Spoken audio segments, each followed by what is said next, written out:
అందరికీ. దయచేసి యోహాను రాసిన సువార్త 13వ అధ్యాయం, యోహాను రాసిన సువార్త 13వ అధ్యాయము 12 నుంచి 17 వచ్చిన వరకు ఒకసారి అందరూ నేర్చులు పడుకున్నట్లయితే కన్నడలో నేను చదువుతాను, తెలుగులో ఒకరు చదవండి. యోహాను ಬರೆದ ಸುವಾರ್ತೆ 13ನೇ ಅಧ್ಯಾಯ 12ರಿಂದ 17ನೇ ವಚನದವರೆಗೆ ಕನ್ನಡದಲ್ಲಿ ನಾನು ಓದ್ತೇನೆ. ತೆಲುಗಿನಲ್ಲಿ ಯಾರು ಒಬ್ಬರು ಜೋರಾಗಿ ಮೈಕ್ನಲ್ಲಿ ಓದ್ರಿ, ಅದಾದಮೇಲೆ ಅಲ್ಲಿರುವಂಥ ಆಲೋಚನೆಗಳು ನಾವು ಮಾಡ್ಕೊಳ್ಳೋಣ. 13ನೇ ಅಧ್ಯಾಯ 12ರಿಂದ. ಇದು ನಮ್ಮ ರಕ್ಷಕನಾದ ಯೇಸು ಕ್ರಿಸ್ತನು ತಾನು ಶಿಲುಬೆಗೆ ಹೋಗೋದಕ್ಕಿಂತ ಮೊದಲು ತನ್ನ ಶಿಷ್ಯರೊಟ್ಟಿಗೆ మాట్లాడినంత మాటలు. యేసుక్రీస్తు శిలువకు పోక మునిపే ఆఖరి గడిలో శిష్యులతో మాట్లాడిన మాటలు ఏమున్నాయి దీంట్లో? 13వ అధ్యాయము 12 నుంచి. నేను కన్నడ చదువుతాను, తెలుగులో చదవండి. ఆయనకు 12 నుంచి 17 వరకు. ಆತನು ಅವರ ಕಾಲುಗಳನ್ನು ತೊಳೆದ ಮೇಲೆ ತನ್ನ ಮೇಲುದಿಕೆಯನ್ನು ಹಾಕಿಕೊಂಡು ತಿರುಗಿ ಕೂತುಕೊಂಡು ಅವರಿಗೆ ಹೇಳಿದ್ದೇನೆಂದರೆ, ನಾನು ನಿಮಗೆ ಮಾಡಿದ್ದು ಏನೆಂದು ಗೊತ್ತಾಯಿತೋ? ನೀವು ನನ್ನನ್ನು ಗುರುವೆಂದು ಕರ್ತರೆಂದು ಕರೆಯುತ್ತೀರಿ. ನೀವು ಕರೆಯುವುದು ಸರಿ, ನಾನು ಅಂಥವನೇ ಹೌದು. ಕರ್ತನೂ ಗುರುವೂ ಆಗಿರುವ ನಾನು ನಿಮ್ಮ ಕಾಲುಗಳನ್ನು ತೊಳೆದಿರಲಾಗಿ ನೀವು ಸಹ ಒಬ್ಬರ ಕಾಲನ್ನು ಒಬ್ಬರು ತೊಳೆಯುವ ಹಂಗಿನವರಾಗಿದ್ದೀರಿ. ನಾನು ನಿಮಗೆ ಮಾಡಿದ ಮೇರೆಗೆ ನೀವು ಸಹ ಮಾಡುವಂತೆ ನಿಮಗೆ ಮಾದರಿಯನ್ನು ತೋರಿಸಿದ್ದೇನೆ. ನಿಮಗೆ ನಿಜ ನಿಜವಾಗಿ ಹೇಳುತ್ತೇನೆ, ದಣಿಗಿಂತ ಆಳು ದೊಡ್ಡವನಲ್ಲ, ಕಳಿಸಲ್ಪಟ್ಟವನು ಕಳಿಸಿದವನಿಗಿಂತ ದೊಡ್ಡವನಲ್ಲ. ನೀವು ಇದನ್ನು ತಿಳ್ಕೊಂಡು ಇದರಂತೆ ಮಾಡಿದರೆ ನೀವು ಧನ್ಯರು. ರಿಪೀಟ್, ನೀವು ಇದನ್ನು ತಿಳ್ಕೊಂಡು ಇದರಂತೆ ಮಾಡಿದರೆ ನೀವೇನಾಗಿದ್ದೀರಿ? ಜೋರಾಗಿ ಹೇಳ್ರಿ, ధన్యులు. తెలుగులో చదవండి. వారి పాదములు కడిగి తన పై వస్త్రము వేసుకున్న తరువాత ఆయన మరలా కూర్చుండి, నేను మీకు చేసిన పని మీకు తెలిసినదా? బోధకుడనియో ప్రభు అనియో మీరు నన్ను పిలుచుచున్నారు. నేను బోధకుడను ప్రభువును గనుక మీరిట్లు పిలుచడం న్యాయమే.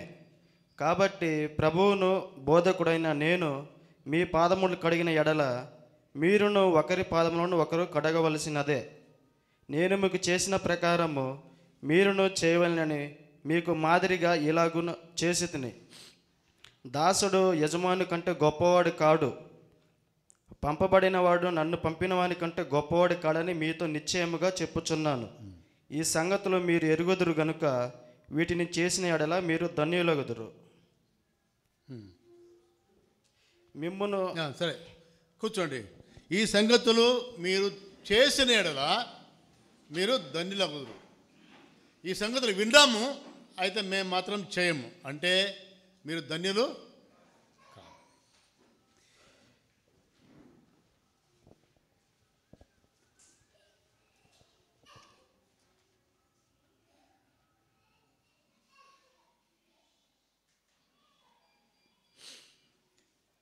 యోహాను రాసిన సువార్త 13, 14, 15, 16. యోಹಾನು ಬರೆದ ಸುವಾರ್ತೆ 13, 14, 15, 16. ಇದು ಮೇಲುಪ್ಪರಿಗೆಯಲ್ಲಿ ನಡೆದ ಪ್ರಸಂಗ ಅಂತ ಹೇಳ್ತಾರೆ.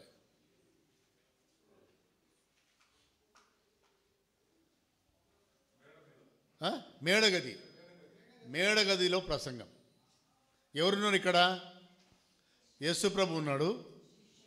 అదైన తర్వాత 12 మంది శిష్యులు కూడా ఉన్నారు. 12 మందిలో ఒక మనిషి ప్రత్యేకమైన వ్యక్తి ఉన్నాడు. ఎవరు ఆయన? ఇస్కరియోతా యూదా కూడా ఉన్నాడు. సరే, మేడగదికి వచ్చినప్పుడు వాళ్ళు పస్కా పండుగను ఆచరించడానికి వచ్చినారు. పస్కా పండుగ ఆచరించినప్పుడు ఒక సర్వెంట్, ఒక సేవకుడు, ఆ గృహం సంబంధించిన సేవకుడు కావచ్చు, లేకుంటే ఆ గృహం యొక్క యజమానుడు నియమించినటువంటి సేవకుడు కావచ్చు, అందరి కాళ్ళు కడగాల. కడిగిన తర్వాత వాళ్ళు పస్కా భోజనంలో పాలు తీసుకుంటారు. వీళ్ళు వచ్చిండ్రు, ఒకరు ముఖం చూస్తూ ఉంటారు. ఇంకా వేరే సేవకులు కాలు కడిగడానికి లేరు. ఎవరున్నా 12 మందిలో ఒక్కడైనా బుద్ధివంతుడు, అరే కాలు కడిగే పని ఉంది నేను చేస్తాను అనొచ్చు కదా. ఎవరు అనలే. నాకేం పట్టింది, నేనెందుకు అడుగుతా, వానికంటే నేనెందుకు తగ్గించుకోవాలా? అర్థమైందా? 12 మంది అట్నే కూర్చున్నాడు. దేవుడు ప్రభు ఏం చేసినాడు? తనే లేచినాడు. తనే లేచి ఏం చేసినాడండి? ఒకటి కట్టుకొని నడుముకు ప్రతి ఒక్కరి కాడికి పోయి కాలు కడిగేదానికి స్టార్ట్ చేసినాడు. ಪಸ್ಕಾಬ ಮಾಡೋದಕ್ಕಿಂತ ಮೊದಲು ಕಾಲು ತೊಳ್ಕೋಬೇಕು. ಒಬ್ಬ ಸೇವಕ ಆ ಕಾರ್ಯಕ್ರಮ ಮಾಡಬೇಕು. ಒಬ್ಬರ ಮುಂದೆ ಬರ್ತಾ ಇಲ್ಲ. ಮತ್ತು ಇವರೆಲ್ಲ ಯಾರು? 3.5 సంవత్సరము యేసు ప్రభు యొక్క బోధను విన్నటువంటి వారే. చాలా బోధ విన్నారు కానీ వాళ్ళ జీవిత క్రమంలో అది అమోచుకోలేకపోయినారు. ఆఖరికి ప్రభు ఏం చేసినాడు? ಆತನೇ ಎದ್ದು ಪಾದಗಳನ್ನು ತೊಳೆಯಲಿಕ್ಕೆ ಪ್ರಾರಂಭ ಮಾಡಿದ. ಪಾದಗಳನ್ನು ತೊಳಿಬೇಕಾದ್ರೆ ಎಲ್ಲರ ಪಾದಗಳನ್ನು ತೊಳಿಬೇಕಾದ್ರೆ ಇಸ್ಕರಿಯೋತ ಯೋಧನ ಬಳಿಗೆ ಬಂದ. ಈತನ ಇಸ್ಕರಿಯೋತ ಯಾರು ಅಂತೇಳಿ ಯೇಸು ಸ್ವಾಮಿ ಮೊದಲೇ ಹೇಳಿದ್ದಾನೆ. ಇಲ್ಲಿ ಮೇಲೆ ಮೊದಲನೇ ವಚನದಿಂದ ನೀವು ನೋಡಿದ್ರೆ ಅರ್ಥ ಆಗುತ್ತೆ ಅದು. ఇస్కరియోత యేసు ప్రభువును పట్టిస్తాడని యేసు ప్రభు బాగా తెలుసు. ఆ మాట కూడా అంటాడు కూడా, ఈ యొక్క ముక్క ఎవరికిస్తానో వాడే నన్ను పట్టించేదని తెలుసు. కాబట్టి వాని పాదాలు నేను కడగను అన్నాడు యేసు ప్రభు. కడిగిండండి. మనసులో ఎంత నొచ్చుకొని ఉంటాడో ప్రభువుకు మాత్రమే తెలుసు. పార్షియాలిటీ చూపించకూడదు. ఒక ద్రోహి ఈయనే ఉన్నాడు, నా ప్రేమ నేను చూపిస్తా. అట్టనైనా వాడు తెలుసుకొని పశ్చాత్తాప పడి మారు మనసు పొందుతాడేమో. ఇస్కరియోత యూదా యొక్క కాలు కూడా కడిగిండండి. 13వ అధ్యాయం మొదటి వచనం చెప్తే ఏముంది? ಪಸ್ಕಾ ಹಬ್ಬದ ಮುಂದೆ ಯೇಸು ತಾನು ಈ ಲೋಕವನ್ನು ಬಿಟ್ಟು ತಂದೆಯ ಬಳಿಗೆ ಹೋಗಬೇಕಾದ ಕಾಲ ಬಂತು ಎಂಬುದಾಗಿ. నేను ఈ లోకం విడిచిపెట్టి పోతా ఉన్నా. ఇంక నేను ఒక మాదిరిని వీళ్ళకి చూపెట్టాలా. నేను పోయిన తర్వాత వీళ్ళు ఏం చేస్తారు? ఒక్కరు కూడా తగ్గింపు లేకపోతే ఇంక నేను పోయిన తర్వాత ఏం చేస్తారు? పోయినారం చేసినారు కదా అట్లా చేసుకుంటుంటారు ఇంకా కూడుకొని. వీళ్ళ ఒక మాదిరి చూపించాలనుకున్నాడు. తాను ఈ లోకం వెళ్ళిపోయే సమయం వచ్చింది. గలతీ రాసిన పత్రిక 4వ అధ్యాయం 4వ వచనంలో కాలము పరిపూర్ణమైనప్పుడు దేవుడు మనిషిగా వచ్చిండు. తన కార్యాన్ని ముగించుకున్న తర్వాత తిరిగి వెళ్ళిపోతూ ఉన్నాడు. పోయిన తర్వాత నా యొక్క శిష్యులు మరి ఎట్లా ఉంటారు, ఎట్లా బతుకుతారు, వాళ్ళకు ఒక మాదిరి చూపెట్టాలి నేను అని ఈ కార్యాన్ని ఆయన చేసి ఏమంటున్నాడు? నేను ಗುರುವನು, నేను ప్రభువు. ನಾನು ಗುರುವು ಆಗಿದ್ದೇನೆ, ನಾನು ಕರ್ತನು కూడా ಆಗಿದ್ದೇನೆ అంటే అర్థమేందండి? గురువు మళ్ళీ కర్తను అంటే ఏంది? గురువు అంటే టీచర్లేండి. కర్తను అంటే ఏంది? ప్రభు. దేనికి ప్రభు? అందరికీ ప్రభు. ఆకాశ మహాకాశంలో ఉండే దేవదూతలు కూడా ప్రభువే. సమస్తమైన పాతాళ శక్తులు కానీ మనుషులు కానీ అందరి మీద ప్రభు ఆయన. ఎన్ని రోజులు? 5 రోజులు, 5 సంవత్సరాలు ఎలక్షన్ లాగా కాదు, నిరంతరము ప్రభు ఆయన. సమస్తాన్ని సృష్టించినటువంటి దేవుడు ఆయనే ప్రభు. నేను ప్రభు అయి ఉండగా నేను ఇంతగా తగ్గించుకుంటే ఈ మాదిరి మీకు చూపిస్తే మీరేం చేయాలా? 10వ వచనం చూడండి. ನೀವು ಇದನ್ನು ತಿಳ್ಕೊಂಡು ಇದರಂತೆ ಮಾಡ್ರಿ. మీరు తెలుసుకొని ఈ రీతిగా మీరు చేయాలా. ప్రభు ఒక మోడల్ చూపిస్తున్నాడు అన్నమాట. ఒక మోడల్ చూపిస్తూ ఉన్నాడు. లేదు ప్రభు మేము వట్టి ఇనేళ్ళు మాత్రమే కానీ మేము చేయమంటే గినా మీరు ధన్యులు కారు. చర్చికి వస్తున్నారు, పోతున్నారు. అందుకనే పౌలు ఒక మాట అంటాడు, మీరు ಕೂಡುకునేది ಕೀಡು ಕೋಸమే. ನೀವು ಕೂಡುಕೊಳ್ಳುವಂಥದ್ದು ಯಾತಕ್ಕೆ? ಕೀಡುಗೋಸ್ಕರವಾಗಿ. కీడు కోసం కూడుకునే బదులుగా రాకుంటే మంచిది కదా. మీరు కీడు తెచ్చుకుంటారు కూడుకొని, దాని బదులు రాకుండా ఉంటే కీడు రాదు, మీకు మేలు. పరీక్షించుకోవాలి. సో ఇక్కడ ప్రభు చెప్తున్నాడు అన్నమాట, మీరు ఇలాగ చేయాలని ఒక మాదిరి చూపిస్తున్నాడు. ఫిలిప్పీ రాసిన పత్రిక 4వ అధ్యాయం 2వ అధ్యాయం. ఫిలిప్పీ రాసిన పత్రిక 2వ అధ్యాయము 4-5 వచనం. ఫిలిప్పీన బರೆದ పత్రిಕೆ 2ನೇ అధ్యాయం 4 ಮತ್ತು 5ನೇ ವಚನ.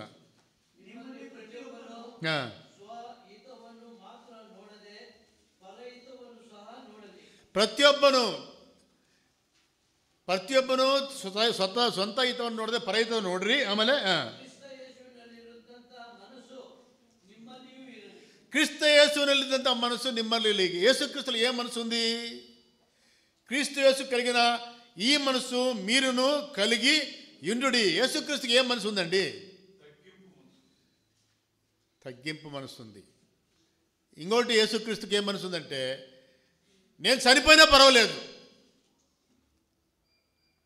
ఇతరులు రక్షింపడాల. యేసుప్రభు ఎందుకు చనిపోయిందండి? ఆయనకి కర్మగా గాలిదంటారు చూడండి. మనం చెప్పాలంటే కర్మ కాలేదు ఆయన. నేను చనిపోయినా పర్వాలేదు, మానవ జనాంగము పాప క్షమాపణ పొంది నరకాన్ని తప్పించుకొని పరలోకానికి రావాలా అని ఏం చేసినాడు? తాను మన మంచి కోరినాడు, తన మంచిని కోరుకోలేదు. మనమేమంటే నా మంచి కోరుకుంటా, వేరులు ఎట్టయినా పాడైపోయినా పర్వాలేదు, నేను నా భార్య నా పిల్లలు బాగుంటే చాలు. బ్రదర్ మీ బాగుండే చూసుకుంటారు, కానీ మరి మీ నుంచి సంఘానికి ఇంత కీడవుతుందంటే పోతే పోనీ నాకేం పట్టింది, నా మేలు నాకు కావాలా. ఇది మన మనస్సు. అయితే క్రీస్తు మనసు ఏది? ఇతరులకు మేలు కావాలా. నాకు కొంచెం నష్టమైనా పర్వాలేదు, నాకు కొంచెం నొప్పి కలిగినా పర్వాలేదు, నాకు కొంచెం అవమానం కలిగినా పర్వాలేదు, ఇతరులకు మంచిది కావాలా అనేటువంటి ఒక ತ್ಯಾಗಪೂರಿತವಾಗಿರುವಂಥ ಮನಸ್ಸು. ನನಗೆ ಕೆಟ್ಟದಾದರೂ ಪರವಾಗಿಲ್ಲ, ನನಗೆ ನೋವಾದರೂ ಪರವಾಗಿಲ್ಲ, ಬೇರೆಯವ್ರಿಗೆ ಒಳ್ಳೆಯದಾಗಬೇಕು ಅನ್ನುವಂಥ ಮನಸ್ಸು. ಅದು ಯಾರ ಮನಸ್ಸು? ಅದು ఎవరి మనసు అండి? అది క్రీస్తును కలిగిన మనసు మీరు కలిగి ఉండుడి. క్రీస్తుకు కలిగినటువంటి మనసు మీకు కలిగి ఉండుడి. కాబట్టి క్రైస్తవులు విశ్వాసులు అయిన తర్వాత నా జీవితము నా ఇష్టం, ఇది ನನ್ನ ಲೈಫು ನನ್ನಿಷ್ಟ ಅನ್ನುವಂಥವನು ವಿಶ್ವಾಸನೇ ಅಲ್ಲ. అయితే ఎవరు విశ్వాసం అంటే, నా జీవితము వేరేళ్ళ కోసమే దారిపోసడానికి సిద్ధంగా ఉన్నాను. అది నిజమైన క్రైస్తత్వం. అదే నిజమైనటువంటిగా విశ్వసనీయత అనేటువంటి సంగతి చూస్తున్నాం. ఈ కార్యం వల్ల ఏమవుతుందంటే, దేవుని మనం మహిమపరుస్తాం. మనకు మహిమ దొరకదండి, మనకు మహిమ దొరకదు, దేవునికి మహిమ కలుగుతుంది. అదే ఈ రోజులు ఎట్లా ఉంటుందంటే, దేవునికి మహిమ కలుగుతుందో అదే మాకు సంబంధం లేదండి, మాకు మహిమ కలగాల, మాకు మంచి కలగాల, మా పేరు గొప్పగా అందరూ మాట్లాడాలి. అది మన మనసు. అది క్రైస్తత్వానికి సంబంధించిన మనసు కాదు, అది సైతాను వల్ల వచ్చేటువంటి మనస్సు. ఇది మనం గమనించుకోకపోతే చాలా నష్టపోతాం ఆత్మికంగా. ఇప్పుడు మనం యేసుప్రభు మనల్ని రక్షించింది ఎందుకండి? చెప్పండి, ఎందుకు రక్షించిండు దేవుడు మనల్ని? చెప్పండి, ఎవరన్నా? రక్షించింది మనం పరలోకానికి పోవాలనే. మన పాపలు ఎందుకు క్షమించిండు, ఎందుకు రక్షించిండు? నరకాన్ని తప్పించుకొని పరలోకానికి పోవాలని రక్షించిండు, అంతే కదా? చెప్పండి అబ్బా, అవునా కాదా? ఓకే. మళ్ళీ రక్షించిన తర్వాత, నేను రక్షణ పొందిన తర్వాత ఏం కావాలి? నేను గబక్కిన చచ్చిపోవాలా, పరలోకానికి పోవాలా, అంతే కదా? ఇంక లోకం ఎందుకు? నాకు రక్షణ దొరికింది, నాకు పాపక్షేమ దొరికింది. ఈ మాయాలోకం కానీ, ఈ పాపంతో కూడిన లోకం కానీ ఎందుకు నాకు కావాలా? పరలోకం పోవాలా, గబక్కిన పరలోకం తీసుకోవాలని దేవుడు తీసుకోవడంలే, ఈయన పెట్టిండు. ఎందుకు పెట్టిండు? నువ్వు పరలోక వాసివి, కొంత మటుకు పరలోకం యొక్క రుచిని వేరొళ్ళు నీ ద్వారా చూసేటటువంటి జీవితాన్ని నువ్వు ಜೀವಿಸಮನಿ. ರಕ್ಷಣೆ ಹೊಂದಿದ ಕೂಡಲೇ ಪರಲೋಕಕ್ಕೆ ಯಾಕೆ ನಮ್ಮ ತಗೊಂಡಿಲ್ಲ? ನಮ್ಮ ರಕ್ಷಿಸಿದ್ದೆ ಪರಲೋಕಕ್ಕೆ ತಗೊಳ್ಳೋಕ್ಕೋಸ್ಕರವಾಗಿ, ನರಕವನ್ನು ತಪ್ಪಿಸ್ಲಿಕ್ಕೋಸ್ಕರವಾಗಿ, ಪಾಪ ಕ್ಷಮಾಪಣೆ ಕೊಟ್ಟಿದ್ದು ಅದಕ್ಕೋಸ್ಕರವಾಗಿ.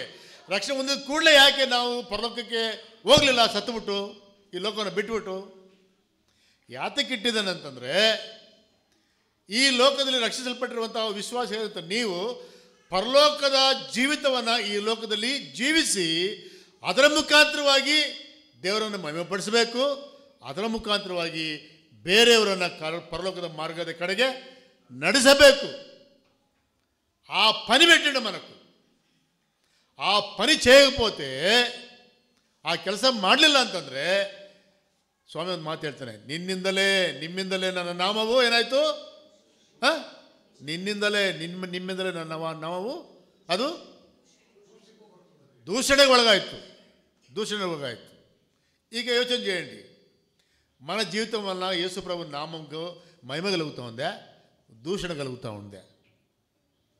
ఒకవేళ దేవుని నామాన్ని మనం దూషిస్తే దేవుడు మనం విడిచిపెడతాడా?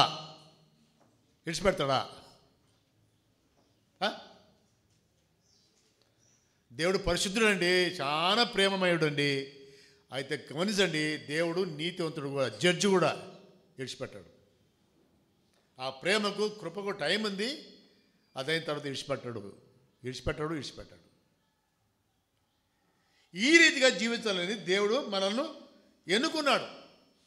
ఈ రీతిగా జీవించాలంటే మనలో ఏముండాలా? మెయిన్గా మనకేం కావాలా? మనకు ఏముండాలా? ముఖ్యంగా విశ్వాసులేమే అండి. అందరూ ఉండేవాళ్ళందరూ విశ్వాసులే కదా. అందరూ బాప్తిసం తీసుకున్న వాళ్ళే. పోయిన వారం కొట్లాడిన కూడా బాప్తిసం తీసుకున్న వాళ్ళే, అన్యులు కాదు, విగ్రహాదికులు కాదు. బట్ మనం క్రమంగా జీవించాలంటే మనకేం కావాలా చెప్పండి? ఏం కావాలా? వాక్యం తెలుసు. వాక్యం తెలియనటువంటి వారు ఏం లేదు, వాక్యం తెలుసు మనకు. బట్ ఒకటి మిస్సింగ్ ఉంది, ఏమంటే మనకు మనసు కావాలా. గట్టి మనసు గల ప్రభు కోసం నేను జీవిస్తాననే మనసు మనం ఉండాలా. కనుక ఒక గాథ కూడా ఉంది, మనసు ఇద్దరే మారుగా అంటారు కదా. మనసు కావాలి మనకు. యేసు ప్రభు దేవాలయానికి 12 సంవత్సరాలప్పుడు పోయినాడు వాళ్ళ తల్లిదండ్రులతో. ಅವರು ತಂದೆ ತಾಯಿಯೊಟ್ಟಿಗೆ ಯೇಸು ಕ್ರಿಸ್ತನು ದೇವಾಲಯಕ್ಕೆ 12 ವರ್ಷ ಪ್ರಾಯದಲ್ಲೇ ಹುಡುಗ, ಇನ್ನು ಬಾಲಕನು. ಅವರು ಆ ಒಂದು ದೇವಾಲಯದ ಒಂದು ಹಬ್ಬವನ್ನು ಮುಗಿಸ್ಕೊಂಡು ತಂದೆ ತಾಯಿಗಳು ವಾಪಸ್ ಬರ್ತಾ ಇದ್ರೆ, ಯೇಸು ಕ್ರಿಸ್ತನು ಏನು ಮಾಡ್ತಾ ಇದ್ದಾನೆ? ಅಲ್ಲಿರುವಂಥ ಪಂಡಿತರೊಟ್ಟಿಗೆ, ಸದ್ದುಕಾಯರೊಟ್ಟಿಗೆ, ಪರಿಸರೊಟ್ಟಿಗೆ ಶಾಸ್ತ್ರಗಳನ್ನು ಕುರಿತು ಮಾತನಾಡ್ತಾ ಇದ್ದಾನೆ. ಆಗ ಅವ್ರ ತಂದೆ ತಾಯಿ ಬಂದ್ಬಿಟ್ಟು, ಏನಪ್ಪ ಇಲ್ಲಿದೆಯಲ್ಲ, ನೀನು ಯಾಕೆ ಬಂದಿಲ್ಲ ಅಂದರೆ ಅವನು ಹೇಳ್ತಾ ಇದ್ದಾನೆ, ನಾನು ತಂದೆಯ ಚಿತ್ತಕ್ಕೆ ಒಳಪಟ್ಟು ತಂದೆಯ కార్యದಲ್ಲಿ నా ఇದ್ದೇನೆ.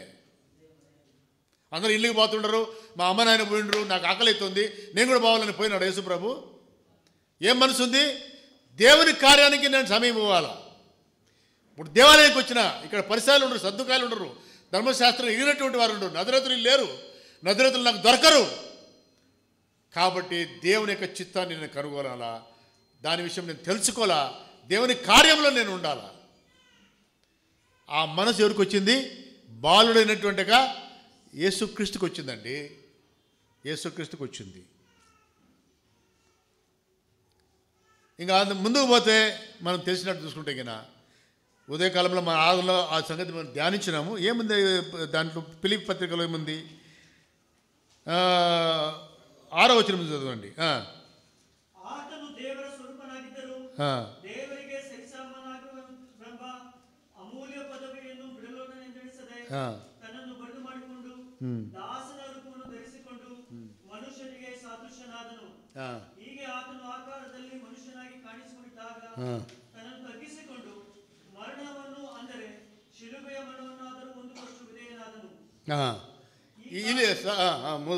ರೈಟ್.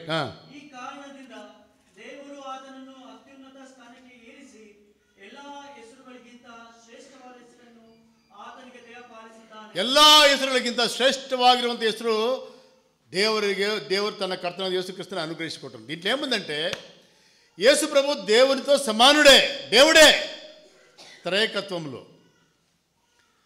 అయితే ట్రంతి చిత్ర ప్రకారంగా రెండో వ్యక్తి అయినటువంటి యేసుక్రీస్తు ఈ లోకానికి మనిషిగా శరీరధారిగా పోవాల్సి వచ్చింది.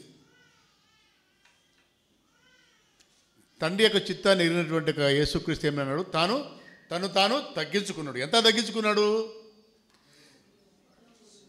ఆకాశం నా సింహాసనము, భూమి నా పాదపీఠం అని చెప్పినటువంటి మహా గొప్ప దేవుడు సమీపింపరానేటువంటి తేజస్సులో ఉన్నటువంటిగా ఆ యేసుక్రీస్తు అవన్నీ కూడా వదిలి మనిషిగా ఈ లోకానికి వచ్చేదానికి తీర్మానం చేసుకున్నాడు. దాంట్లో కూడా మనసు ఉంది, తీర్మానం ఉంది. దేవుడు మనిషిగా రావచ్చా అనే ప్రశ్న వస్తుంది. దేవుడు మనిషినాకు పోదా? దేవుడు మనిషినాకు బరబోదా? రావచ్చు. ఎందుకు అంటే అసలు దేవుడు మనిషిని సృష్టించేటప్పుడు తన స్వరూపం ముందు సృష్టించుకున్నాడు. దేవుని స్వరూపంలో 3 భాగాలు ఉన్నాయి, మనిషి యొక్క స్వరూపంలో కూడా 3 భాగాలు ఉన్నాయి. శరీరం ఉంది, ఆత్మ ఉంది, ప్రాణం ఉంది. కాబట్టి దేవుడు మనిషిని శ్రేష్టప్పుడే తన స్వరూపంలో చేసిండు కాబట్టి ఆ స్వరూపంలో దేవుడు రాగలడు. అయితే పశువులను చేసిండు కదా, పశువులు కానీ ప్రాణులను కానీ తన స్వరూపంలో చేసుకోలే. కాబట్టి దేవుడు పశువులుగా రాలేడు. ఎందుకు? అవి దేవుని స్వరూపం వాటికి లేవు. ದೇವರು ಮನುಷ್ಯನಾಗಿ ಬರಲಿಕ್ಕೆ ತನ್ನ ಸ್ವರೂಪದಲ್ಲಿ ಉಂಟು ಮಾಡಿರುವಂಥ ಮನುಷ್ಯನ ರೂಪದಲ್ಲಿ ಬರಲಿಕ್ಕೆ ಸಾಧ್ಯತೆ ಇದೆ. ಯಾಕಂದರೆ ಮನುಷ್ಯನ ತನ್ನ ಸ್ವರೂಪದಲ್ಲಿ ಉಂಟು ಮಾಡಿದನು. ಆ ಸ್ವರೂಪದಲ್ಲಿ ಆತನು ತಿರುಗಿ ಮನುಷ್ಯನಾಗಲಿಕ್ಕೆ ಆಸ್ಪದ ಇದೆ.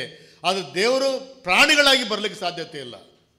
ಯಾಕಂದರೆ ಪ್ರಾಣಿಗಳು ದೇವರ ಸ್ವರೂಪದಲ್ಲಿ ಅವು ಮಾಡಲ್ಪಟ್ಟಿಲ್ಲ, నిర్మించల్పట్టిಲ್ಲ.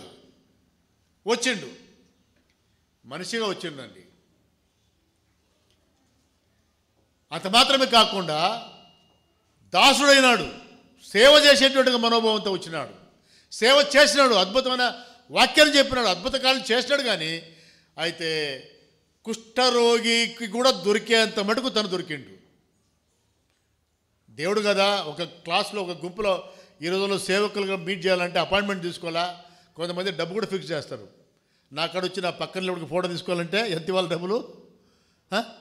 10,000, 20,000 రూపాయలు డబ్బులు ఫిక్స్ చేస్తారు. అయితే యేసు ప్రభు ఒక కుష్ఠరోగి కూడా దొరికిండు. కుష్ఠరోగి కూడా దొరికేంత మటుకు తను తాను అవైలబిలిటీ.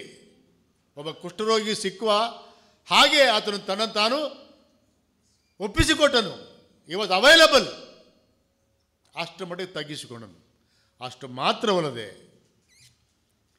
ನಮ್ಮೆಲ್ಲರ ಪಾಪದ ದೋಷದ ಫಲವನ್ನು ತನ್ನ ಮೇಲೆ ಹಾಕಿಕೊಂಡು ನಮ್ಮ ಪಾಪದ ನಿವಾರಣೆಗೋಸ್ಕರವಾಗಿ ತನ್ನನ್ನು ತಾನು ಯಜ್ಞವಾಗಿ ಬಲಿದಾನವಾಗಿ ಸಮರ್ಪಿಸಲ್ಪಡುವಷ್ಟರ ಮಟ್ಟಿಗೆ ಆತನು ಒಪ್ಪಿಕೊಂಡು ತನ್ನ ಜೀವಿತವನ್ನು ಒಪ್ಪಿಸಿಕೊಂಡನು. ಗೆತ್ಸೆಮನೆ ತೋಟದಲ್ಲಿರುವಾಗ ದೇವರು ಪ್ರಾರ್ಥನೆ ಮಾಡ್ದ. ಏನು ಪ್ರಾರ್ಥನೆ ಮಾಡ್ದ? ತಂದೆಯೇ, ನಿನ್ನ ಚಿತ್ತವಾದರೆ ಈ ಪಾತ್ರೆಯನ್ನು ನನ್ನಿಂದ ತೊಲಗಿಸು. తండ్రి, నీ చిత్తమైతే ఈ పాత్ర నా నుంచి తీసే అన్నాడు. 3 సార్లు ప్రార్థన చేసిండు. అదే ప్రార్థన. మీరు 4 సువార్తలు చదివితే అర్థమవుతుంది. 3 సార్లు ప్రార్థన చేసిండు. ఈ 3 సార్లు ప్రార్థన చేసిన తర్వాత తండ్రి రిప్లై ఇచ్చిండా? రిప్లై ఇవ్వలేదు. ఆడికి యేసుప్రభు అర్థం చేసుకున్నాడు. ఏంది?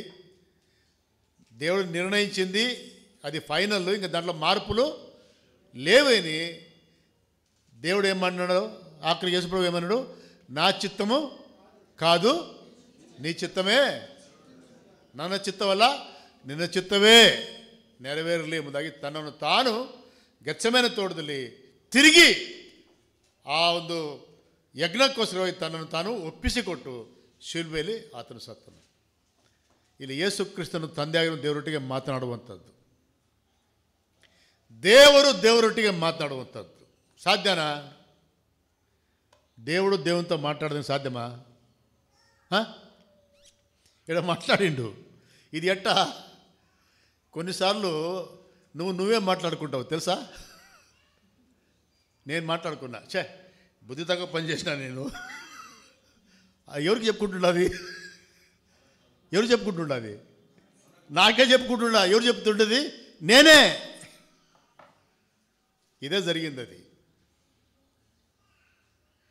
ఈ రీతిగా దేవుడు తను దేవుని చిత్తాన్ని నెరవేర్చేదే తన కార్యక్రమం కాబట్టి ఎంత కష్టమైనా ఎంత నొప్పైనా తను తాను ఒప్పించుకున్నాడు కాబట్టి ఆ యొక్క కార్యం వలన ఆఖరికి ఏం జరిగింది? ఫైనల్ రిజల్ట్ రండి. ఫైనల్ ఏమైంది?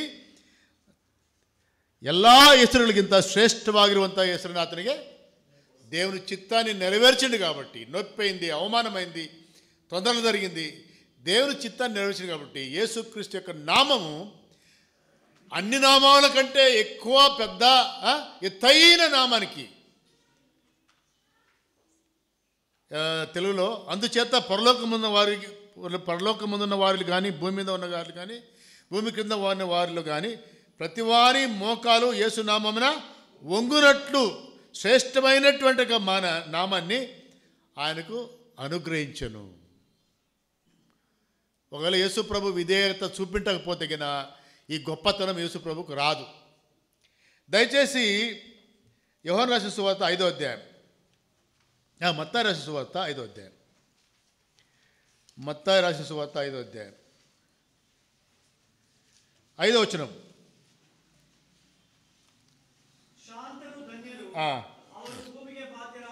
శాంతరు ధన్యులు ಅವರು భూమిಗೆ బాధ్యరాగురు. తెలుగులో సాత్వికులు ధన్యులు, వారు భూలోకమును స్వతంత్రించుకొందురు. ఇంగ్లీష్లో ద మీక్ ఆర్ ద బ్లెస్డ్. శాంతులు, సాత్వికులు అంటే మీక్నెస్. ఇంగ్లీష్లో మీక్ అంటారు, వీక్ కాదు, మీక్.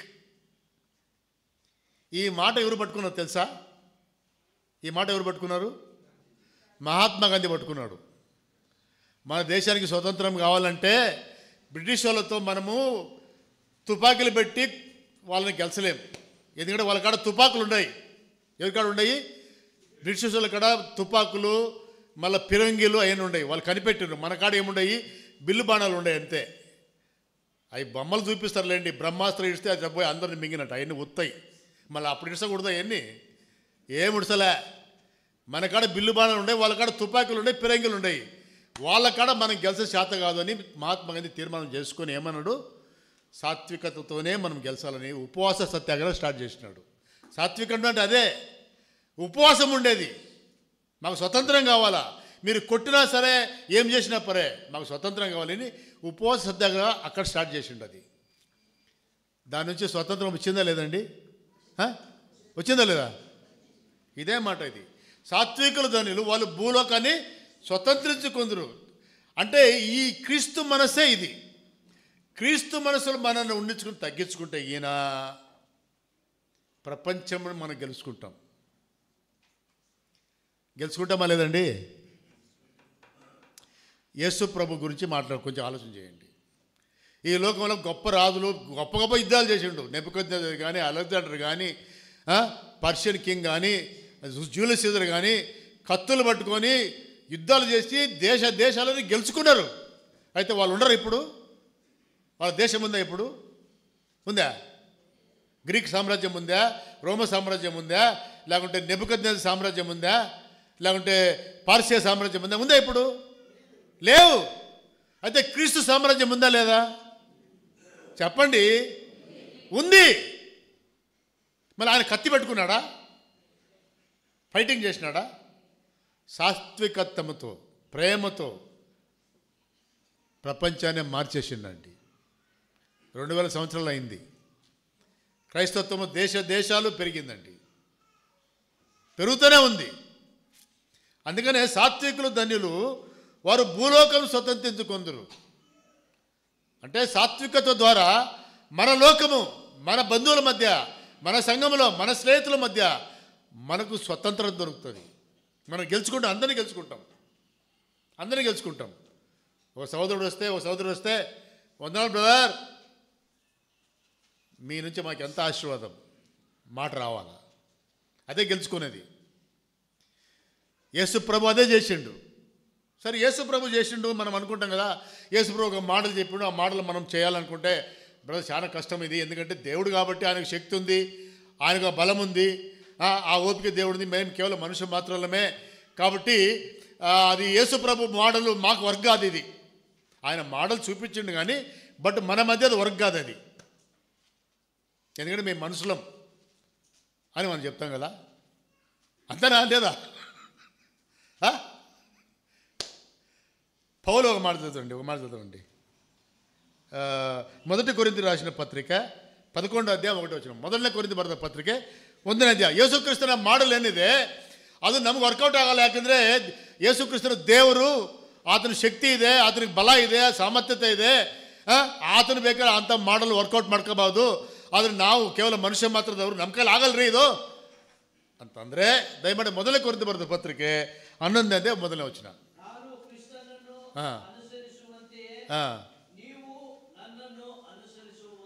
తెలుగులో, నేను క్రీస్తును పోలి నడుచుకొనుచున్న ప్రకారము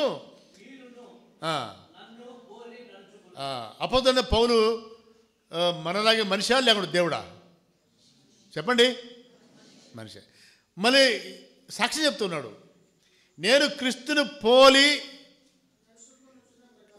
క్రీస్తు యొక్క మనసు కలిగి నేను నడుచుకున్నాను. బా, ఈ మాట నేను చెప్పగలనంటే నేను చెప్పలేను. మరి మీలో ఎంతమంది చెప్పుకుంటారో నాకు తెలియదు. నేను క్రీస్తుని పోలి నడుచుకున్నాను కాబట్టి మీరు నడుచుకోండి ధైర్యంగా మాట్లాడుతున్నాడు. అంటే ఒక మనిషి, భూలోకంలో ఉన్నటువంటి మనిషే, రక్తమాంసం కలిగిన మనిషే, వాడు మనసు చేస్తే క్రీస్తుని పోలి నడుచుకోగలడానా లేదా? చెప్పండి బా. గలడు, చేయగలడు. ಒಬ್ಬ ಮನುಷ್ಯನು ತೀರ್ಮಾನ ಮಾಡಿದ್ರೆ ಮನಸ್ಸಿದ್ರೆ ಕ್ರಿಸ್ತನ ಮನಸ್ಸನ್ನು ಹೊಂದಿಕೊಂಡಂತವನಾಗಿ ಕ್ರಿಸ್ತನನ್ನು ಅನುಸರಿಸಿದಂತೆಯೇ ನಡೆದುಕೊಳ್ಳಿಕ್ಕೆ ಶಕ್ತನು ಮಾಡಬಹುದು. ಇದನ್ನು ಮಾಡಬೇಕಾದ್ರೆ ಪೌಲನ ಜೀವಿತದಲ್ಲಿ ಕಾಣಂಥ ಕೆಲವು 3 ಸಂಗತಿಗಳನ್ನು ನಾನು ನಿಮ್ಮ ಮುಂದೆ ತರ್ತಾನೆ.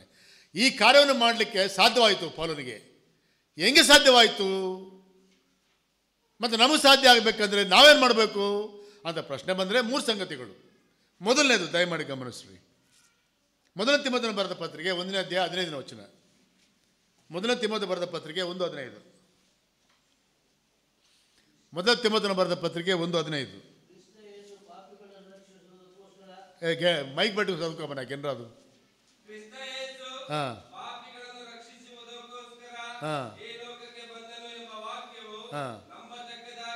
ಹಾಂ ಹಾಂ ఆ పాపిಗಳಲ್ಲಿ నానే ముఖ్యం. ఈ మాట ఎవరు చెప్తున్నారండి? ఈ పైన సువార్త ఉంది, అది నేను కవర్ చేయడంలే. అయితే ఇక్కడ పౌలు చెప్పే మాట ఏమంటే, పాపులలో ఎవరు ముఖ్యుడు అంటున్నాడు? చెప్పండి. నానే ముఖ్యం అంటున్నాడు. ఎవరు అంటున్నాడు? కొత్త నిబంధనలో 13 పుస్తకాలు ఇస్తకు కొత్త నిబంధన సగం పుస్తకం రాసిండు ఆయన. అంతే కదా, బైబిల్ కొత్త నిబంధనలో సగం రాసేమంటున్నాడు. అందరి పాపులలో నేనే గొప్ప పాపి.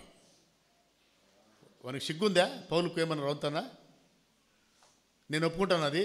నేను ఒప్పుకోను. ఎందుకంటే నేను ఒప్పుకోను అది. నాకేమంత సిగ్గు లేదు అంటా నేను. అయితే పౌలు సిగ్గు లేదా? ఇంకొక మాట చదవండి పౌలు విషయంలో వచ్చినప్పుడు. ఫిలిప్పీ 3:6. ఫిలిప్పీ 3:6.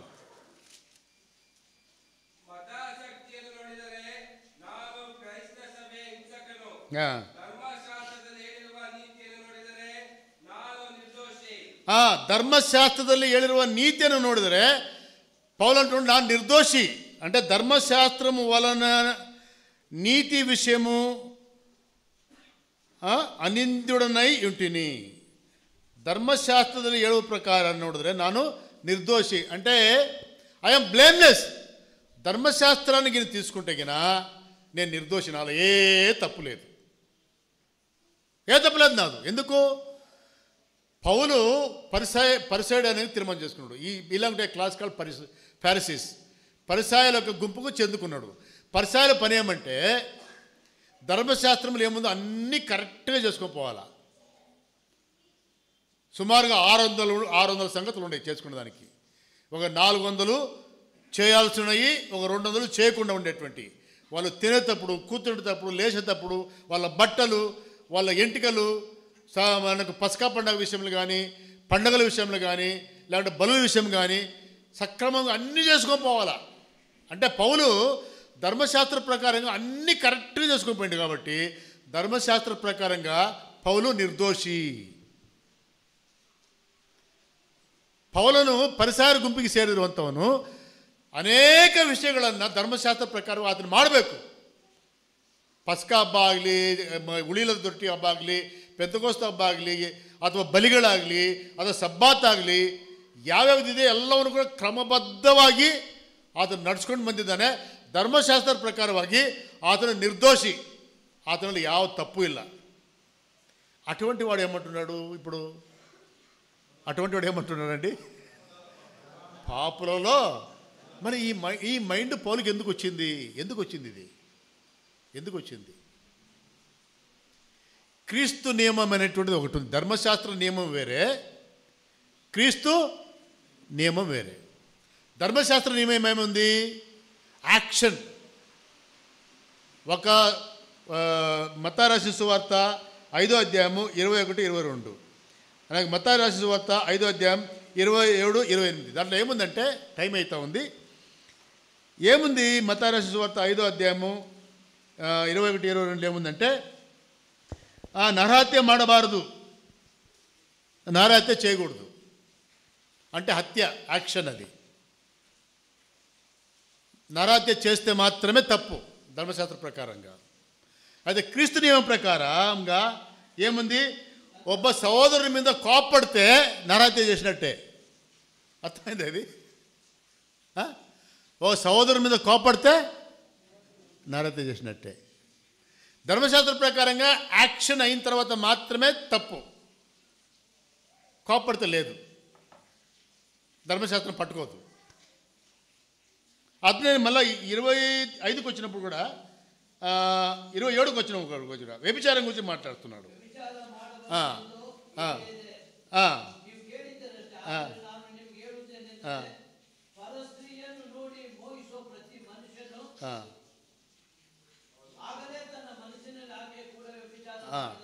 ధర్మశాస్త్ర ప్రకారంగా వ్యభిచారం అనేటువంటిది కార్యరూపముగా చేస్తేనే తప్పు, లేకపోతే లేదు. అయితే క్రీస్తు నియమము కొత్త నిబంధన ప్రకారం ఏముంది? మనస్సులో ఒక స్త్రీని చూసి మోహపు చూపు చూసినా కూడా అది వ్యభిచారమే, అది తప్పే. ఈ క్రీస్తు నియమానికి వచ్చిన తర్వాత పౌలు యొక్క జీవితంలో అనేక సంగతులు బయటపడినాయి. ఒకటి యాక్షన్ కాదు నాయన, మానసికంగా తెలియకుండా నా మనసులో ఏం జరుగుతుందో అది రోమపత్రిక వస్తే కానీ తెలుస్తుంది. నాలో ఒక నియమం ఉంది, నేను మంచి చేయాలని కోరుకుంటాను కానీ నా చేత కావడం లేదు. ఎందుకంటే నాలో మంచి చేయకుండా కీడు చేసేదానికోసమే ఒక నియమం ఉంది, పాపం యొక్క నియమం నాలో ఉంది. ఆ పాపం యొక్క నియమం వల్ల ఏమేస్తుంటే మంచి చేసేదానికన్నా కీడు చేసేదానికి నా మనసు ఏం చేస్తుంది, నా శరీరం ఏం చేస్తుంది, ముందుకు పోతుంది. అంటే పాపం యొక్క నియమము ప్రతి ఒక్క మనిషిలో పనిచేస్తూ ఉంటుంది. దానివల్ల ప్రతి ఒక్క మనిషి కూడా పాపినే. నేను కూడా ధర్మశాస్త్రం యొక్క దృష్టిలో నేను నిర్దోషి, కానీ అయితే క్రీస్తు యొక్క నియమానికి వస్తే గిన నా మనసులో జరిగేటువంటి పాపాలు ఎన్నో గొప్ప. ఎంతమందిని చంపినానో నేను, ఎంతమంది మీద కోప్పనానంటే అంతమందిని చంపినట్టే. వ్యభిచారం గురించి వచ్చినట్టే ఎంతో ఆలోచనలు, ఎంతమందితో వ్యభిచరించినానో. ఇది పౌలు మనసుకు వచ్చినప్పుడు అయితే వణికిపోయిండు. ఏమంటున్నాడు? పాపులలో నేనే ప్రధానిని ఒప్పుకుంటున్నాడు. అటువంటి గొప్ప పౌలే ఒప్పుకున్న తర్వాత నేను ఒప్పుకోవాలని దానికి ఎందుకు సిగ్గుపడుతూ నాకు అర్థం కాదు. ఒప్పుకోరు కానీ మళ్ళీ దాన్ని ఒప్పుకునేది కూడా పాలిష్ చేసి చెప్పినట్టు, అర్థమయ్యేటట్టు, అర్థం కానట్టు. ఇవి దేవునికి తెలుదా? నువ్వు ఎంత మటుకు ఒప్పుతున్నావో, నీ పశ్చాత్తాపం ఎంత మటుకు ఉందనో, మళ్ళీ ఆశీర్వాదం ఎట్టొస్తుంది? ఇది పౌలు చేసిన మొదటి కార్యం. రెండవది ఏమంటే గలాతీ రాసిన పత్రిక 3:20. గలాతీ రాసిన పత్రిక 3:20.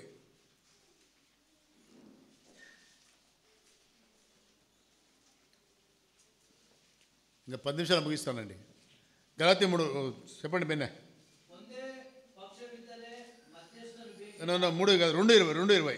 సారీ, గలాషియన్స్ 2:20.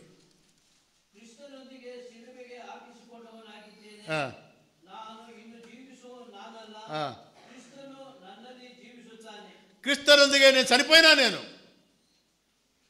ఎప్పుడైతే యేసు ప్రభువుని నమ్ముకున్నాడో నేను ఏం చెప్తున్నాడు? క్రీస్తుతో కూడా సిలువ వేయబడి ఉన్నాను. క్రీస్తునందుకే సిలువ ఆగించుకుంటుందేనే. అంటే నేను ఈ లోకానికి, ఈ శరీరానికి నేను చనిపోయినాను. చనిపోయిన వ్యక్తి కాడికి పోయి ఎన్ని తిట్లు తిట్టినా, లేకపోతే కాలుతో తన్నినా రియాక్ట్ అవుతాడు చచ్చిపోయిన వ్యక్తి. శవము లేస్తాడా? లేడండి. అది విశ్వాసుల మనసు అండి. తిట్టరు, కొడతారు, అవమానపరుస్తారు అనుకోండి, నీ రియాక్షన్ ఎట్టుండాలా? పౌలు అంటున్నాడు, ఎవరేమని అనుకొని నాని చనిపోయిన శరీరానికి నేను జీవించాలంటే ఏం చేస్తున్నాను? క్రీస్తుని దిగినాను, శిలుపై ఆగించుకుంటుందని ఇನ್ನು జీవిస్తాను నానల్లా క్రీస్తుని నన్ను జీవిస్తాయిదని. నా యొక్క మాటలలో, నా యొక్క ప్రవర్తనలలో, నా యొక్క నడుపుదలలో, అన్ని విషయాలలో ఏం గారి రావాలా? ఏం కావాలండి? క్రీస్తు ప్రేమ, క్రీస్తు యొక్క మనస్సు, ఆ విధేయత, ఆ సేవ మన జీవితంలో కానొచ్చినప్పుడే పౌలు ఆ మాట అన్నాడు. మరి నీది నాది జీవితం ఎట్టుంది? రక్షింపన్నాము, సిలువ వేయబన్నామా? మన శరీరం సిలువ వేయబన్నదా? వేయబడకపోతే మనము క్రీస్తు జీవితాన్ని జీవించలేము, ఆ యొక్క విశేషమైన ఆశీర్వాదం కూడా పొందుకోలేమండి. రెండోది. మూడవది, ಕ್ವಿಕ್ಕ ಓದ್ಬಿಡಿ, ಟೈಮ್ ಆಯಿತು. 2 ಕೊರಿಂಥಿ ಬರೆದ ಪತ್ರಿಕೆ 12ನೇ ಅಧ್ಯಾಯ 23-28. 2 ಕೊರಿಂಥಿ ಬರೆದ ಪತ್ರಿಕೆ 12ನೇ ಅಧ್ಯಾಯ 23-28. 23 ಇಲ್ಲ, ಅದು ಅಲ್ಲಿ ಪೌಲನು ಆತನ ಪಟ್ಟದ ಶ್ರಮೆ ಕುರಿತಾಗಿ ಮಾತನಾಡ್ತಾ ಇದ್ದಾನೆ. ಅವರು ಕ್ರಿಸ್ತನ ಸೇವಕರು, ಅವರಿಗಿಂತ ನಾನು ಹೆಚ್ಚಾಗಿ ಸೇವೆ ಮಾಡುವವನಾಗಿದ್ದೇನೆ. ಬುದ್ಧಿ ಸ್ವಾಧೀನವಿಲ್ಲದವನಾಗಿ ಮಾತಾಡುತ್ತೇನೆ. ಆತನ ಸೇವೆಯಲ್ಲಿ ಅವರಿಗಿಂತ ಹೆಚ್ಚಾಗಿ ಪ್ರಯಾಸಪಟ್ಟೆನು, ಹೆಚ್ಚಾಗಿ ಸೆರೆಮನೆಗಳೊಳಗೆ ಬಿದ್ದೆನು, ಮಿತಿ ಮೀರಿ ಪೆಟ್ಟುಗಳನ್ನು ತಿಂದೆನು, ಅನೇಕ ಸಾರಿ ಮರಣ ಬಾಯೊಳಗೆ ಸಿಕ್ಕಿಕೊಂಡೆನು. 5 ಸಾರಿ ಯಹೂದ್ಯರಿಂದ ನನಗೆ ಒಂದು ಕಡಿಮೆ 40 ಏಟುಗಳು ಬಿದ್ದವು. 3 ಸಾರಿ ಸರ್ಕಾರದವರು ಚಡಿಗಳಿಂದ ನನ್ನನ್ನು ಹೊಡೆಸಿದರು. 1 ಸಾರಿ ಜನರು ನನ್ನನ್ನು ಕೊಲ್ಲುವುದಕ್ಕೆ ಕಲಿಸಿದರು. 3 ಸಾರಿ ನಾನಿದ್ದ ಹಡಗುವು ಒಡೆದು ಹೋಯಿತು. 1 ರಾತ್ರಿ 1 ಹಗಲು ಸಮುದ್ರದ ನೀರಿನಲ್ಲಿ ಕಳೆದನು. ಆತನ ಸೇವೆಯಲ್ಲಿ ಎಷ್ಟೋ ಪ್ರಯಾಣಗಳನ್ನು ಮಾಡಿದೆನು. ನದಿಗಳ ಅಪಾಯಗಳು, ಕಳ್ಳರ ಅಪಾಯಗಳು, ಸ್ವಂತ ಜನರಿಂದ ಅಪಾಯಗಳು, ಕಳ್ಳರಿಂದ, ಸ್ವಂತ ಜನರಿಂದ, ಅನ್ಯ ಜನರಿಂದ ಅಪಾಯಗಳು, ಪಟ್ಟಣದಲ್ಲಿ ಅಪಾಯಗಳು, ಕಾಡಿನಲ್ಲಿ ಅಪಾಯಗಳು, ಸಮುದ್ರದಲ್ಲಿ ಅಪಾಯಗಳು, ಸುಳ್ಳು ಸಹೋದರರೊಳಗೆ ಇರುವಾಗ ಅಪಾಯಗಳು ನನಗೆ ಸಂಭವಿಸಿದವು. ಪ್ರಯಾಸ ಪರಿಶ್ರಮಗಳಿಂದ ಕೆಲಸ ನಡೆಸಿ ಅನೇಕ ಸಾರಿ ನಿದ್ದೆಗೆ ಹಸಿವೆ ಬಾಯಾರಿಕೆಗಳನ್ನು ಪಟ್ಟು ಅನೇಕ ಸಾರಿ ಉಪವಾಸವಾಗಿಯೂ ಚಳಿಯಲ್ಲಿಯೂ ವಸ್ತ್ರವಿಲ್ಲದೆಯೂ ಇದ್ದು ఆతనను సేవిసిదెను. కొన్నిసార్లు వస్త్రవిల్ల అంటే అర్థం ఏంటంటే నేకెడ్నెస్ అన్నమాట. నేకెడ్నెస్. ఏదో సందర్భంలో యేసు ప్రభు సువార్త నిమిత్తమే పౌలు పోతే బట్టలు ఇప్ప తీసి కొట్టిండు అనమాట. అర్థమైందా? అది బట్టలు ఇప్ప తీసి కొడితే ఎట్టుంటుంది? అదే ఆడ మాట్లాడుతున్నాడు. ఇదంతా ఎందుకు నేను అనుభవించుకుంటున్నాను? నేను సిలువ ఆకించుకుంటుందనే, క్రీస్తుతో కూడా సిలువేయబడి ఉన్నాను. ఇక నేను జీవించేది క్రీస్తు కోసం. ఎంతనో జరగని నేను జీవిస్తా. తీర్మానం చేసిండు. ప్రధాన పాపి నేను ఒప్పుకున్నాడు. నేను క్రీస్తు సిలువేయబడినానని, ఇక మీద నేను క్రీస్తు కోసమే జీవిస్తానని ఒప్పుకున్నాడు. ఇప్పుడు ప్రాక్టికల్గా వచ్చినప్పుడు అట్టనే జీవించినా లేదండి? చెప్పండి, ఎస్ ఆర్ నో? ఎట్లా చెప్పండి? ఇప్పుడు విశ్వాసులమైన మనం కూడా ఇది మాదిరి అండి. యేసుప్రభు మాదిరి ఒకటి ఉంది, పౌలు మాదిరి ఉంది. ఇదంతా ఎందుకు మనకు దేవుడు రాపించాడంటే మనము కూడా అటువంటి జీవితం జీవించిన తర్వాత ఏమవుతుంది? ఒక మాట 3 వచనాలు చదివేయండి. అపోస్తలుల కార్యం 14 అన్నాడు. అపోస్తలుల కార్యం 14 అన్నాడు. బేబేగా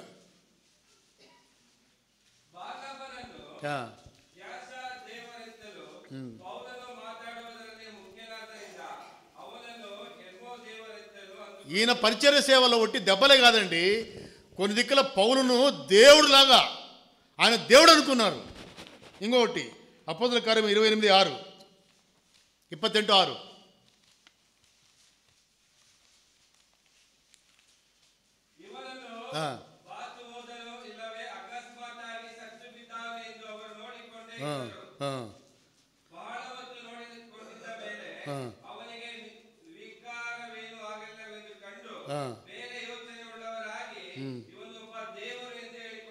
అపోస్తలులు పౌలను ಒಬ್ಬ ದೇವರು ಎಂಬುದಾಗಿ ಅವರು ಮಾತಾಡಿಕೊಂಡರು.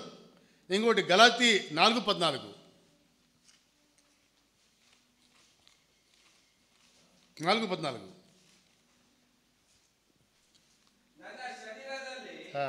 ನಿಮ್ಮ ಬೇಸರಿಕೆಗೆ ಆಸ್ಪದವಾದನ್ನು ನೀವು ಹಿನೈಸಲಿಲ್ಲ, ಆ. ಓಕರಿಸಲಿಲ್ಲ.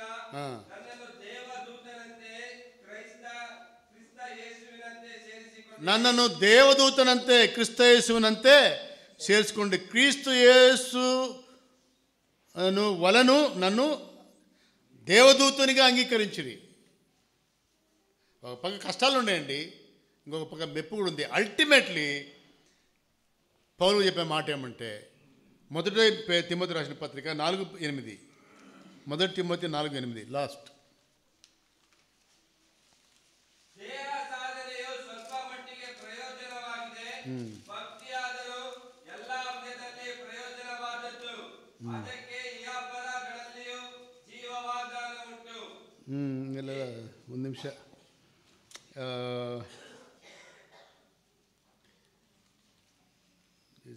2 ತಿಮೋತಿ 4:18. ನೀತಿವಂತರಿಗೆ ದೊರಕುವ జయమాలయు ముందే ನನಗೆ సిద్ధವಾಗಿದೆ. పరలోకానికి పోయిన తర్వాత పౌలు అంటున్నాడు, నీతివంతులకు దొరికేటువంటి జయమాలే, ద క్రౌన్ ఆఫ్ రైచియస్నెస్, ఒక కిరీటం. పౌలుకు ఇంకా వేరే చాలా కిరీటాలు ఉన్నాయి, అన్నీ చూపించడం లేదు. మొత్తంలో ఏమంటే, పౌలు ఈ లోకంలో యేసుప్రభు నిమిత్తమై అనుభవించిన కష్టాలకు తగినట్లుగా, అంతకంటే మిన్న ఎక్కువగా తను బహుమానము కిరీటాలు పొందుకుంటాడు పరలోకంలో. ఇప్పుడు ఒక ఎట్లా అంటే, ఇప్పుడు ఐఏఎస్ అనుకోండి, ఐఏఎస్ రాయాలంటే కన్నా సామాన్యంగా ఐఏఎస్ మన బ్రదర్ కూడా తెలుసు. స్టూడెంట్ ఏం చేస్తారంటే 2-3 సంవత్సరాలు ఇంకా బాగా కష్టపడతారు. 2-3 సంవత్సరాలు జనరల్ నాలెడ్జ్ కానీ, సబ్జెక్ట్ నాలెడ్జ్ కానీ, కోచింగ్ కానీ, ఇంకా వాళ్ళు మొబైల్ కూడా చూసుకోరు అనమాట. అట్టా కష్టపడి ఐఏఎస్ పాస్ అయిన తర్వాత కష్టపడేది 2-3 సంవత్సరాలే. ఒకసారి ఐఏఎస్ పాస్ అయిపోతే వాడు కమిషనరు, డైరెక్టరు, మేనేజింగ్ డైరెక్టరు అయిపోయి 30-40 సంవత్సరాలు దేశాన్ని పరిపాలిస్తారు వాళ్ళు. కష్టపడినది ఎన్ని రోజులు? 2-3 సంవత్సరాలు. ఈ లోకంలో మనం కష్టపడితే ప్రభు నిమిత్తమై హింస కానీ, తొందరలు కానీ, అవమానాలు కానీ భరించుకొని ప్రభు నిమిత్తం మనం జీవిస్తే పరలోకానికి వెళ్ళిన తర్వాత 30-40 సంవత్సరాలు కాదండి, నిరంతరము కోటి సంవత్సరాలు మనము మహిమలో కిరీటాలు పొందుకున్నటువంటి మహాభాగ్యాన్ని మనం పొందుకొని జీవిస్తాం. దానికైన ఆలోచన చేసుకుంటే ఈయన, అందుకనే వాక్యంలో ఉంది, ముందు మీకు కలగబోయేటువంటి మహిమను జ్ఞాపకం చేసుకుంటే ఈ లోకంలో జరిగే శ్రమ అది ఎన్న తగంది, అది లెక్కకే రాకూడదు, అసలు లెక్కకు రాకూడదు. చంపినరా, కొట్టినరా, చేసిన అది ఎంత మటుకు అది లెక్కకు రాకూడదు. మనము ఈ లెక్క పెడతాం, అది లెక్క పెట్టుకోం. అది మన ప్రాబ్లం. అందుకనే ఈ వాక్యం, ఇది నాకు కూడా, ఇది చెప్పండి, మనం వాక్యం నేర్చుకొని ఆ ప్రకారం జీవిస్తగిన తిరిగి అదే మాట ఇంకొకసారి నేను చదివి క్లోజ్ చేస్తా. ఏ మాట చెప్పండి, మర్చిపోయినరా?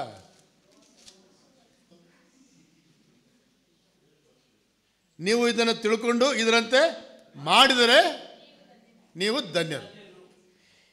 ఈ సంగతులు మీరు ఎరుగుదురు గనుక వీటిని చేసిన ఎడల మీరు ధన్యులవుతారు. చేయకపోతే ఏమవుతారండి మీరు? నేను చెప్పను, మీరు చెప్పుకోండి. ఇంకా ప్రార్థన చేసుకుందాం.